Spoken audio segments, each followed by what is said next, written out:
এখন পাঠ করছি রবীন্দ্রনাথ ঠাকুরের মহাকাব্যপম উপন্যাস গোরা, পর্ব ৭৫।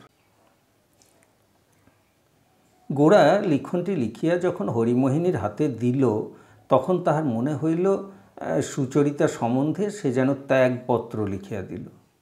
কিন্তু দলিল লিখিয়া দিলেই তো তখনই কাজ শেষ হয় না। তাহার হৃদয় যে সে দলিলকে একেবারে অগ্রাহ্য করিয়া দিল। সে দলিলে কেবল গোরার ইচ্ছাশক্তি জোর কলমে নাম সই করিয়া দিয়াছিল বটে, কিন্তু তাহার হৃদয়ের স্বাক্ষর তো তাহাতে ছিল না। হৃদয় তাই অবাধ্য হইয়াই রহিল।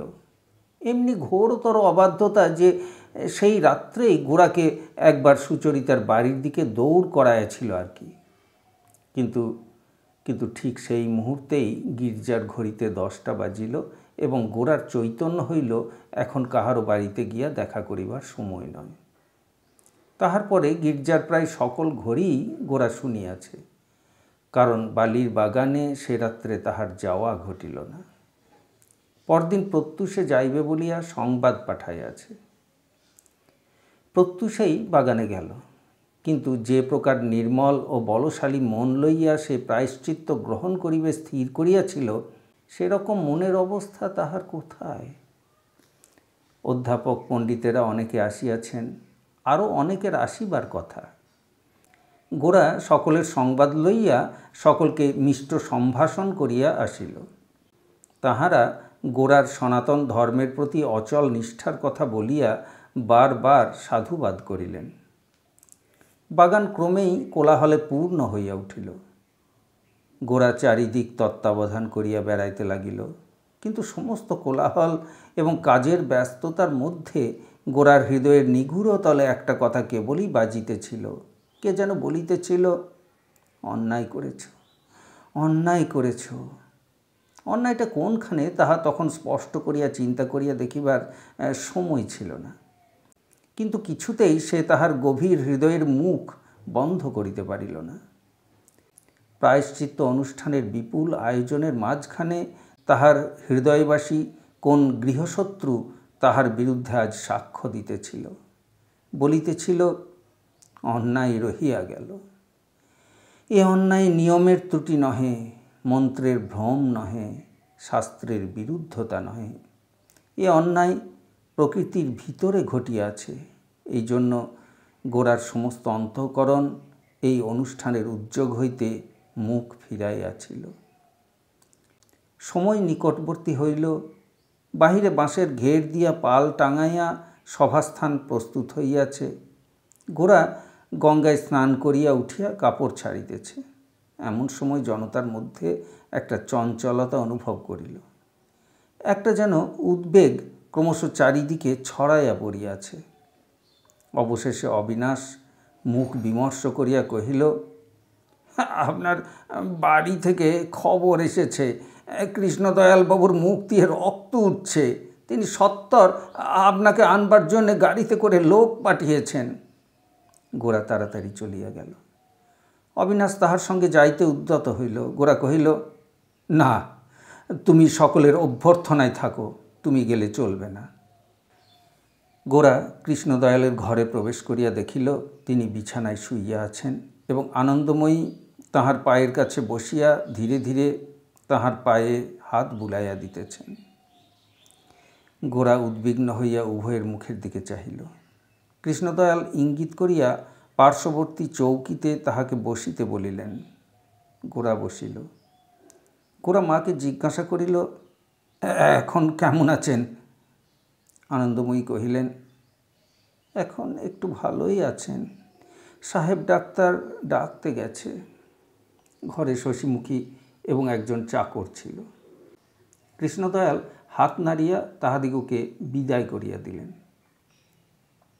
যখন দেখিলেন সকলে চলিয়া গেল, তখন তিনি নীরবে আনন্দময়ীর মুখের দিকে চাহিলেন এবং গোরাকে মৃদুকণ্ঠে কহিলেন, আমার সময় হয়ে এসেছে। এতদিন তোমার কাছে যা গোপন ছিল, আজ তোমাকে না বলে গেলে আমার মুক্তি হবে না। গোরার মুখ বিবর্ণ হইয়া গেল। সে স্থির হইয়া বসিয়া রহিল। অনেকক্ষণ কেহ কোনো কথা কহিল না। কৃষ্ণদয়াল কহিলেন, গোরা, তখন আমি কিছু মানতুম না, সেই জন্যই এত বড় ভুল করেছি। তারপরে আর ভ্রম সংশোধনের পথ ছিল না। এই বলিয়া আবার চুপ করিলেন। গোরাও কোনো প্রশ্ন না করিয়া নিশ্চল হইয়া বসিয়া রহিল। কৃষ্ণদয়াল কহিলেন, মনে করেছিলুম কোনো দিনই তোমাকে বলবার আবশ্যক হবে না, যেমন চলছে এমনি চলে যাবে, কিন্তু এখন দেখছি সে হবার জো নেই। আমার মৃত্যুর পরে তুমি আমার শ্রাদ্ধ করবে কি করে? এরূপ প্রমাদের সম্ভাবনা মাত্রে কৃষ্ণদয়াল যেন শিহরিয়া উঠিলেন। আসল কথাটা কি তাহা জানিবার জন্য গোরা অধীর হইয়া উঠিল। সে আনন্দময়ীর দিকে চাহিয়া কহিল, মা, তুমি বলো কথাটা কি?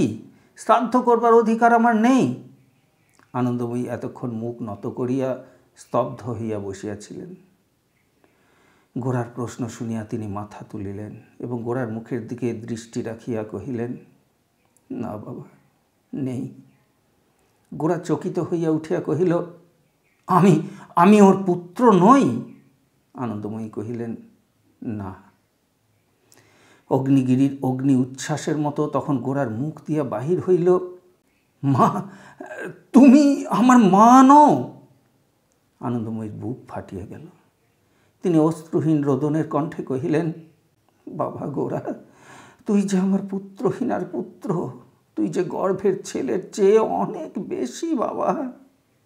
গোরা তখন কৃষ্ণদয়ালের মুখের দিকে চাহিয়া কহিল, আমাকে তবে তোমরা কোথায় পেলে?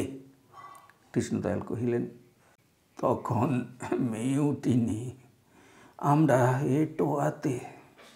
তোমার মা সিপাহীদের ভয়ে পালিয়ে এসে রাত্রে আমাদের বাড়িতে আশ্রয় নিয়েছিলেন। তোমার বাপ তার আগের দিনেই লড়াইয়ে মারা গিয়েছিলেন। তার নাম ছিল, গোরা গর্জন করিয়া বলিয়া উঠিল, দরকার নেই তার নাম, আমি নাম জানতে চাই না। কৃষ্ণদয়াল গোরার এই উত্তেজনায় বিস্মিত হইয়া থামিয়া গেলেন। তারপর বলিলেন, তিনি আইরিশম্যান ছিলেন।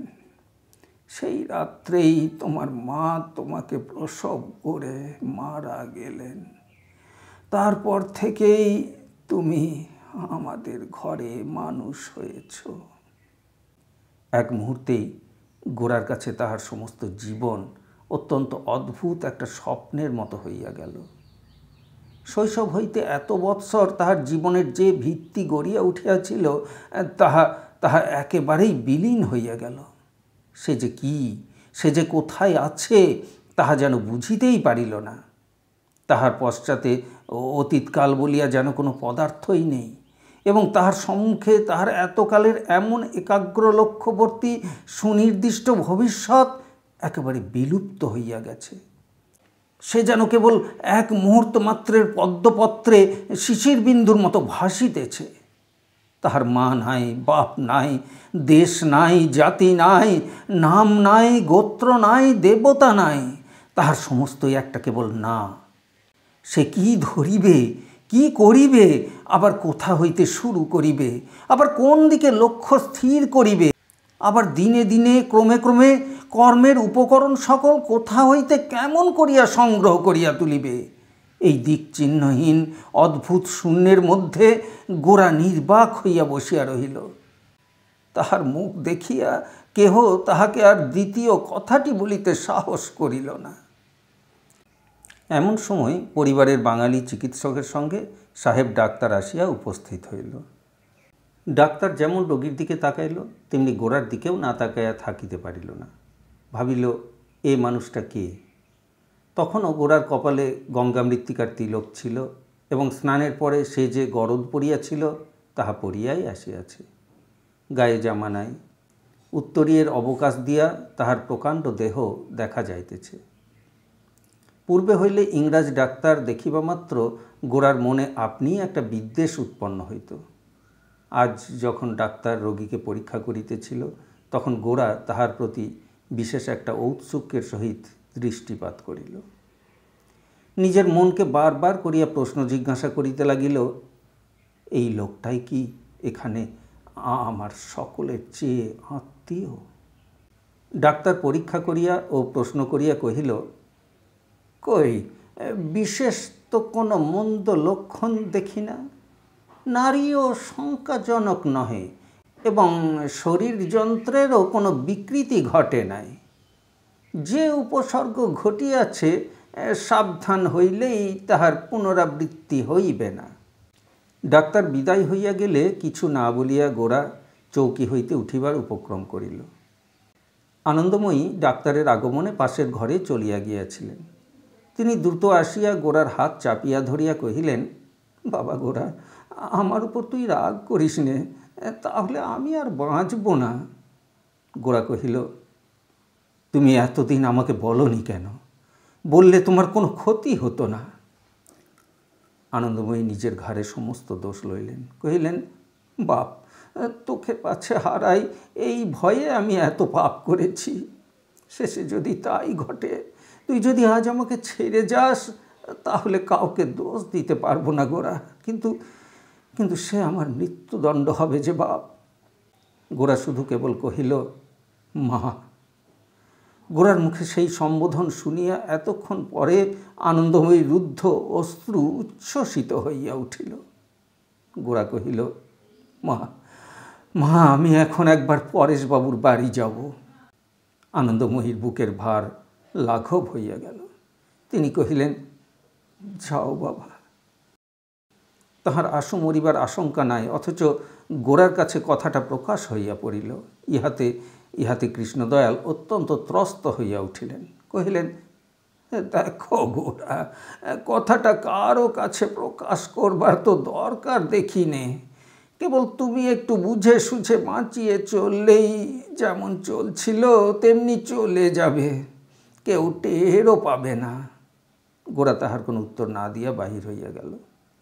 কৃষ্ণদয়ালের সঙ্গে তাহার কোনো সম্বন্ধ নাই, ইহা স্মরণ করিয়া সে আরাম পাইল। মহিমের হঠাৎ আপিস কামাই করিবার কোনো উপায় ছিল না। তিনি ডাক্তার প্রভৃতির বন্দোবস্ত করিয়া দিয়া একবার কেবল সাহেবকে বলিয়া ছুটি লইতে গিয়াছিলেন। গোরা যেই বাড়ির বাহির হইতেছে, এমন সময় মহিম আসিয়া উপস্থিত হইলেন। কহিলেন, গোরা, যাচ্ছ কোথায়? গোরা কহিল, ভালো খবর, ডাক্তার এসেছিল, বললে কোনো ভয় নেই। মহিম অত্যন্ত আরাম পাইয়া কহিলেন, বাঁচালে। পরশু একটা দিন আছে, শশীমুখীর বিয়ে আমি সেই দিনই দিয়ে দেব। গোরা, তোমাকে কিন্তু একটু উদ্যোগী হতে হবে।